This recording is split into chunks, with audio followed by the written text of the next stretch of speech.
They laughed first. I remember that clearly. Not nervous laughter, not awkward laughter. Real laughter, sharp and careless, like they already knew something I didn't. The clock on the wall struck 7:00 p.m., and in that moment I understood this Christmas would not end the way it began. By morning, one house would be empty. One family would be changed forever. And the woman they mocked that night would quietly disappear, taking with her something they would never get back. They thought I was the one being left behind. They were wrong. Welcome to my YouTube channel Whisper Stories, where silence speaks. My name is Lucy, and I am 65 years old. And the Christmas my 3 children laughed and said, "Old lady, nobody wants you anymore, eat alone," was the night my life quietly split into before and after. The hook, Christmas night. Christmas Eve has a sound when you're alone. It isn't silence, it's the ticking of the clock, the hum of a refrigerator, the echo of laughter that belongs to other people. I remember standing in my kitchen, hands wrapped around a chipped white mug, watching snow fall outside the window like it was trying to soften something cruel. The turkey was in the oven. I had cooked it the same way for 40 years, slow roasted, brushed with butter, seasoned with rosemary and hope.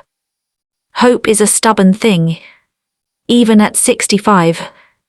The dining table was set for 4, red napkins, the good plates, candles I had saved for special occasions.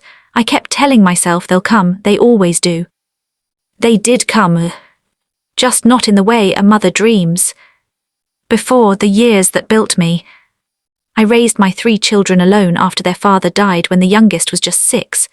There was no dramatic goodbye, no final words, just a phone call a rainy night and a uniformed officer who couldn't meet my eyes. I became everything after that. Mother, father, provider, protector. I worked 2 jobs, cleaning offices in the morning and stocking shelves at night.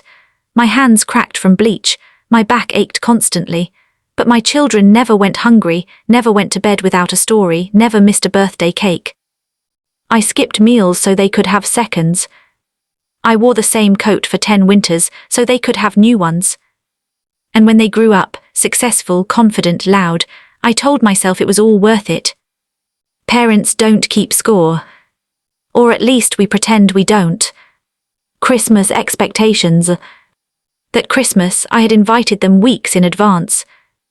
"All 3 of you," I said over the phone, trying not to sound like I was begging. "Just dinner, like old times." My eldest son Mark laughed lightly. "Sure, Mom, if we're free." If we're free. As if family were an appointment that could be cancelled. My daughter Elaine said she'd come for a bit. My youngest Ryan didn't even answer, just sent a thumbs-up emoji. Still I cooked. Because that's what mothers do. The arrivals. They arrived late, of course they did. The door swung open, bringing in cold air and loud voices. Mark didn't hug me, just brushed past, phone in hand. Elaine scanned the house like she was inspecting a hotel room. Ryan smirked as he took off his coat. "Wow," Elaine said, wrinkling her nose. "You still live here." I smiled. "It's home." They sat at the table but not together. Mark scrolled. Ryan laughed at something on his screen. Elaine whispered to Ryan and they both giggled. I served the food with trembling hands. "This turkey looks dry," Mark said. "It's fine," Ryan added, chewing loudly. "Old people food." I laughed nervously, pretending it didn't hurt. The words that cut. Then it happened. Elaine leaned back in her chair, wine glass in hand, eyes sharp with amusement. "Mom," she said, laughing, "you know what's funny?" I waited. Nobody really wants to spend Christmas with an old lady anymore. Ryan burst out laughing. Mark smirked. "Yeah," Ryan added, pointing his fork at me. "Old lady, nobody wants you anymore, eat alone." They laughed. All 3 of them. The sound hit me like a slap. My hands froze midair, gravy ladle dripping onto the tablecloth I had ironed that morning. For a moment I couldn't breathe. I looked at their faces, faces I had kissed goodnight, faces I had prayed over, and realized something terrifying. They didn't see me as their mother anymore. They saw me as furniture. Something old in the way. Silence is a choice. I didn't yell. I didn't cry. I simply set the ladle down. I'll be in the kitchen, I said quietly. Behind me they kept laughing. I sat at the small kitchen table alone, the smell of food filling the air. My chest ached in a way that had nothing to do with age. That night something inside me hardened, not into bitterness but into clarity. I made a decision. The secret they didn't know. What my children didn't know was this. 6 months earlier I had sold my house. Not because I was desperate, but because I was tired. Tired of being taken for granted. Tired of being invisible. The house they thought was still mine had already been transferred. The money sat quietly in an account they knew nothing about. They also didn't know that I had been volunteering at a community centre, teaching sewing to women rebuilding their lives, or that I had been offered a small apartment near the coast, sunlight, sea air, peace. They assumed I would always be there, waiting, cooking, forgiving. They were wrong. Christmas morning. The next morning they woke up to an empty house. No breakfast. No goodbye notes. No Lucy. Just the quiet. They called me, I didn't answer.